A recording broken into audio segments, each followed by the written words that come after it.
Hello friends, welcome to companies by product. ఇవాళ మనం analyse చేయబోయే కంపెనీ వచ్చేటప్పటికి వీళ్ళు అమెజాన్ వాళ్ళకి సప్లై అనేది చేస్తారు. ఏ కంపెనీ అనుకుంటున్నారా? ఇప్పుడు వరకు కనుక మన ఛానల్ని సబ్స్క్రైబ్ చేసుకోకపోతే సబ్స్క్రైబ్ అనేది చేసుకోండి. పక్కనే ఉన్న బెల్ ఐకాన్ కూడా కొట్టండి. Let's start our video. ఈ కంపెనీ వచ్చేటప్పటికి మంగళం ఆర్గానిక్స్. వీళ్ళ యొక్క రెవెన్యూ బ్రేక్డౌన్ ఎలా ఉందనేది చూద్దాం. వీళ్ళ యొక్క రెవెన్యూ బ్రేక్డౌన్ వచ్చేటప్పటికి టర్పీన్స్ నుంచి 95%, సింథటిక్ రెసిన్స్ నుంచి 5%. ఈ టర్పీన్స్లో కూడా వీళ్ళు మేజర్గా సెల్ చేసేది వచ్చేటప్పటికి క్యాంఫర్ అంటే మనకి మేజర్గా గుర్తొచ్చేది ఏంటి? కర్పూరం కదా. అదే కాకుండా ఆ క్యాంఫర్ అనే కెమికల్ని వీళ్ళు పైన్ ట్రీస్ నుంచి ఎక్స్ట్రాక్ట్ అనేది చేస్తారు. ఎక్స్ట్రాక్ట్ చేసినాక దాన్ని కెమికల్ రూపంలో మార్చి వీళ్ళు రకరకాల వాళ్ళకి సప్లై అనేది చేస్తారు.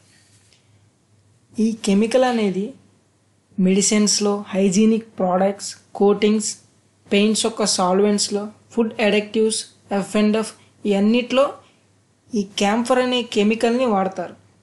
ఆ తయారు చేసే కంపెనీస్ అన్నిటికి కూడా వీళ్ళు క్యాంఫర్ అనేది సప్లై చేస్తారు.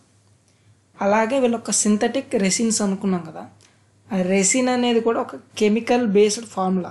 అది కూడా వీళ్ళు తయారు చేసి tube, adhesive, rubber formulation, tyre, printing inks, chewing gums, conveyor belts, cables ఇవన్నిటిలో కూడా ఈ కెమికల్స్ అనేది వాడతారు.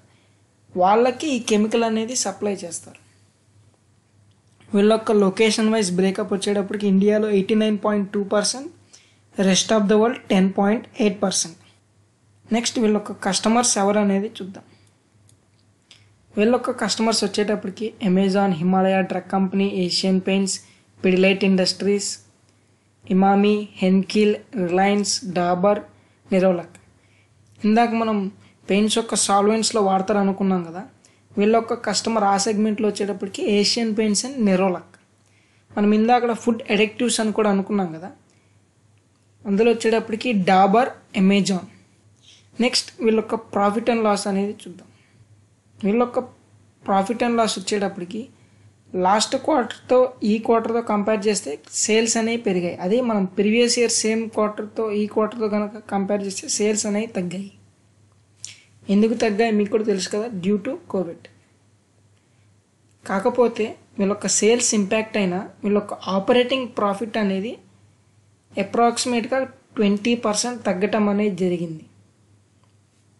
Last year same quarter 27 crores post చేస్తే ఈ క్వార్టర్ వచ్చేటప్పటికి 22 crores. అదే మనం లాస్ట్ క్వార్టర్ ఈ క్వార్టర్ పోలిస్తే 90 to 100% పెరగటం అనేది జరిగింది. వీళ్ళొక్క నెట్ ప్రాఫిట్ వచ్చేటప్పటికి 14 crores. అదే లాస్ట్ క్వార్టర్తో కంపేర్ చేస్తే 7 crores. అప్రాక్సిమేట్గా డబల్ అవ్వటం అనేది జరిగింది. నెక్స్ట్ వీళ్ళొక్క షేర్ హోల్డింగ్ ప్యాటర్న్. వీళ్ళొక్క షేర్ హోల్డింగ్ ప్యాటర్న్ వచ్చేటప్పటికి ప్రమోటర్స్ దగ్గర 54.9%, షేర్ హోల్డింగ్ అదర్స్ 45.1%. ఈ కంపెనీలో కూడా ఒక బిగ్ బుల్ ఇన్వెస్టర్ అనేది ఇన్వెస్ట్ చేశారు. ఆయన వచ్చేటప్పటికి రాధాకృష్ణ దమాని. ఈ కంపెనీలో ఆయన దగ్గర 2.17% స్టేక్ అనేది ఉంది.